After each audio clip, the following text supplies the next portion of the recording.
Well, American-born Adele Raemer spent most of her life on kibbutz Nirim in southern Israel. She called it 95% heaven. And then on October 7th, the life she knew came to an end when Hamas terrorists attacked her community. Just weeks before October 7th, Adele Raemer enjoyed a relatively peaceful life in her beloved kibbutz Nirim, a small village bordered by the Gaza Strip.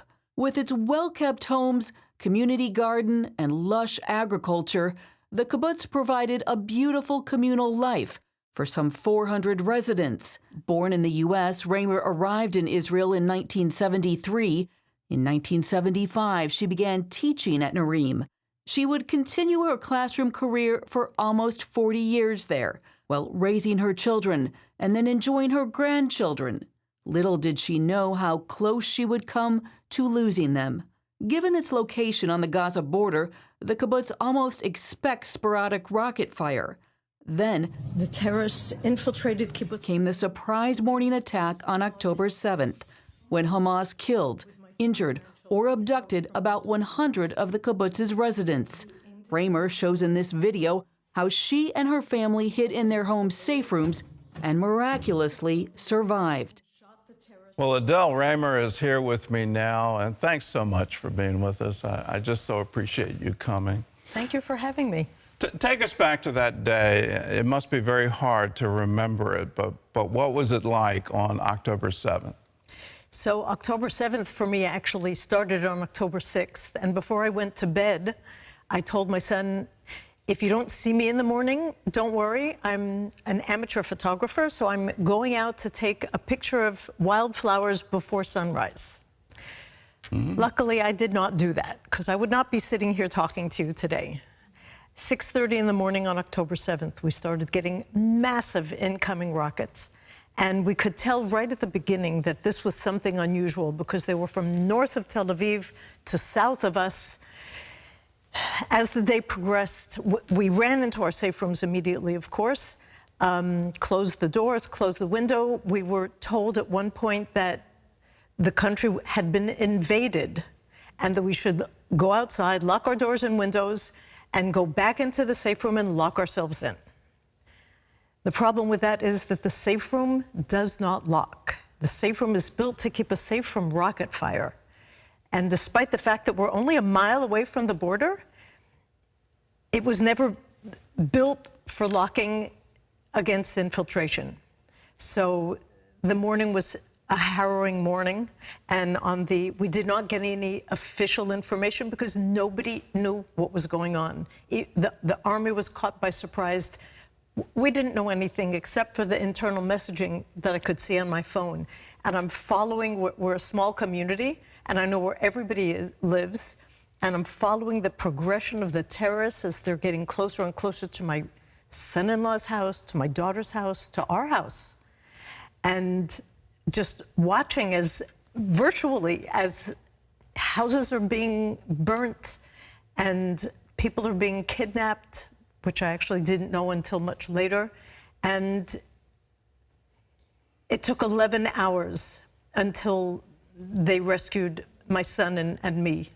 And that was 11 hours of mortal fear. I was sure I was not going to see another day. And I had no idea what was going on with my granddaughters, who were in another house with my son-in-law, who luckily was armed because he's one of the first responders, but didn't go out because the girls were with him on his own.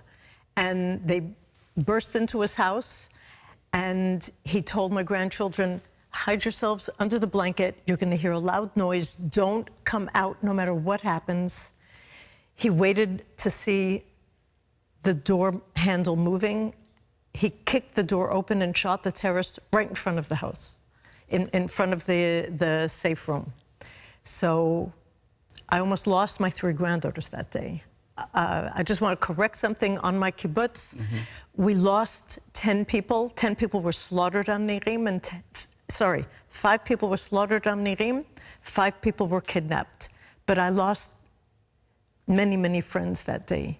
From neighboring kibbutzim, a very close friend of mine, Judy, who I have on on my dog tag, was out walking in the fields for their sunrise walk with her husband, and they were murdered and their bodies kidnapped. How did you stay safe? If your safe room wouldn't lock, how did you stay safe? So when we heard, we sat in the safe room with the door closed, and when we heard Arabic outside and shooting just outside the window, my son, who was visiting me, thank God, sat by the door and pulled down on the handle. Because when you're pulling down on the handle, there are iron prongs that go into the frame. And so it locks for as long as you can keep it pulled down, providing that whoever's on the other side isn't strong enough to open it. At one point, we heard the terrorists outside, and we had no idea. My son said that he heard them being called away in Arabic. I looked at him, he looked at me, and told each other that we loved each other and basically said goodbye. About an hour later, when things got quieter, and I had to go to the bathroom, I opened the door very quietly and saw that the slats on my window had been broken. So they were literally starting to infiltrate my house, and dumb luck, divine intervention, or my late husband watching over us, whatever, they moved on. So we were safe for then. There was nothing we could do. I was not armed. There were people that went and got knives from the kitchen. I did not see much point in having a knife against a terrorist that's coming in with an RPG, with automatic guns. Yeah. You're not going to be able to repel that attack. No. So I was in Kfar Aza just last month, and I saw the devastation. I didn't go to your kibbutz, Kibbutz Nirim, but I saw the devastation that was left behind, and the safe rooms that became death traps, the houses that were burned to the ground, the people killed. It was absolutely horrifying to me. What's your message to America today? When you see the protests on the college campuses now, what's your message to them? You know, the people who live where I do are people that were peace-loving and extended their hands in peace, driving Gazans who needed medical aid to hospitals. These are the people that they, for some reason, felt needed to be attacked and slaughtered. When they say, from the river to the sea, Palestine will be free, that's a genocidal war cry, and I take them at their word. And America has to be very, very awake now, because the West is next. They're not going to stop with Israel. Their eyes are set on Israel and then much further on. You have to be aware of that. Well, I'm aware of that. I'm just amazed that, you know, University of Texas, Columbia University, Yale University, these prestigious institutions where people are quite clearly quite intelligent are buying into this. I've got to call it for what I see. It's a lie. It is a lie, but it's also, you have to understand that when you're in the Middle East, you have to talk Middle East. You can't talk West. All of those people that are protesting out there do not understand how Islamic Jihad sees the West and what they intend to do. They're the Nazis of 2024. They want to take over the Western world and bring Sharia law and take over everything that we've built in Israel and that America has built up in America. It seems on occasion that our own government wants us to somehow buy into that it's not what it professes to be. I'm amazed that they're not calling it out. I get access to Arabic translations, and when they speak in English, they say one thing. When they speak in Arabic, they're saying something completely different. And that message isn't getting across. And it doesn't matter if you're Republican or Democrat. President Bush famously said after 9/11 that Islam means peace, and it doesn't. It means submission. And unless you submit to Sharia, they are going to attack you.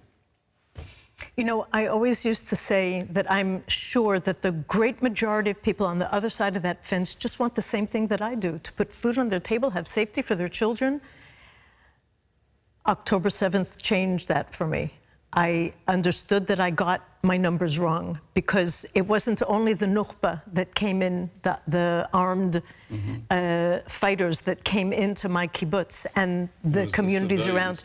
It was the people on the street, men, women, children, all ages, just came in to loot and plunder and destroy. And I'm sitting there with my son holding the handle down, and I'm saying, where are the good Gazans?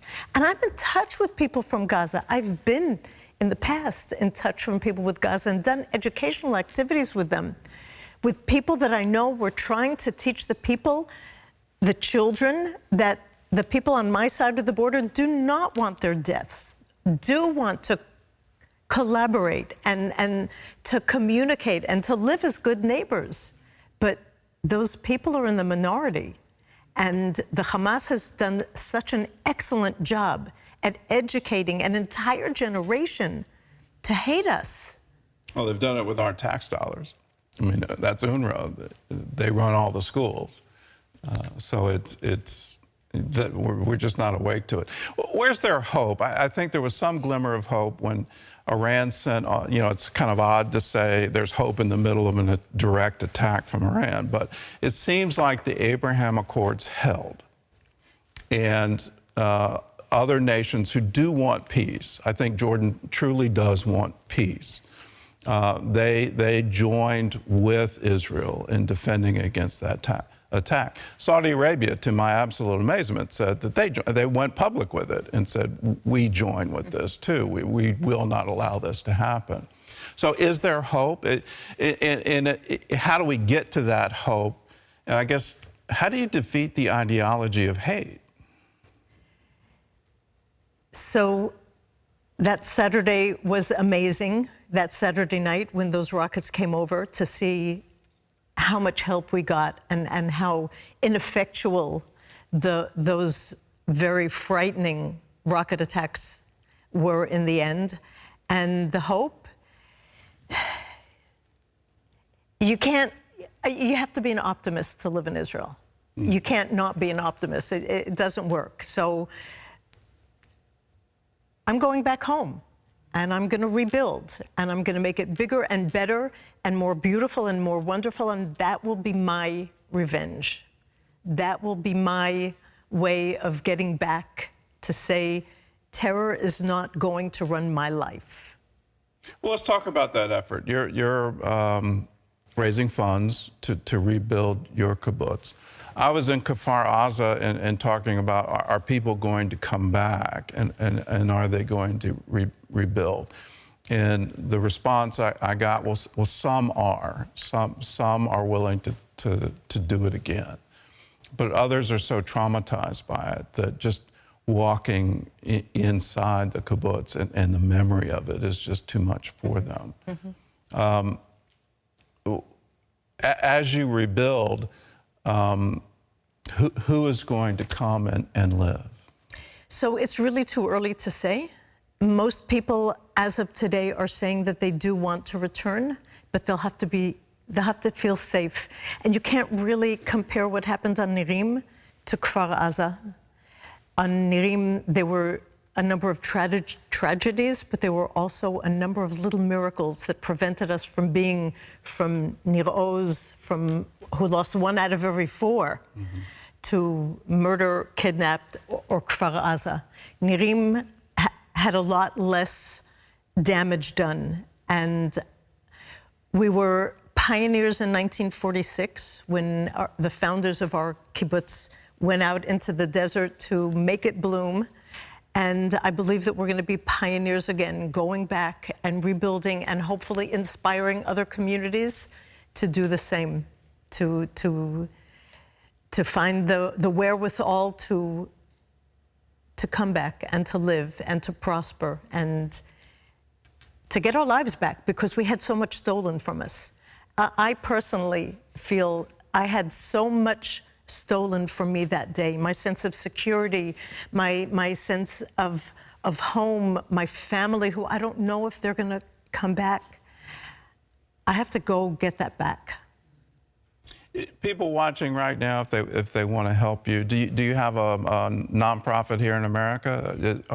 How are you raising funds? So we do have a GoFundMe site with the JNF for Nirim that they can go on and find that. And they're welcome to reach out to me. I'm on social media. I'm Zionist on the Border on social media, and Adele Raemer, and I'll be happy to send them the link to that GoFundMe page. All right. Well, Thank we you. wish you well, and may the desert bloom once again, and may it bloom with peace. It will. Yes. All right. With your help. All right.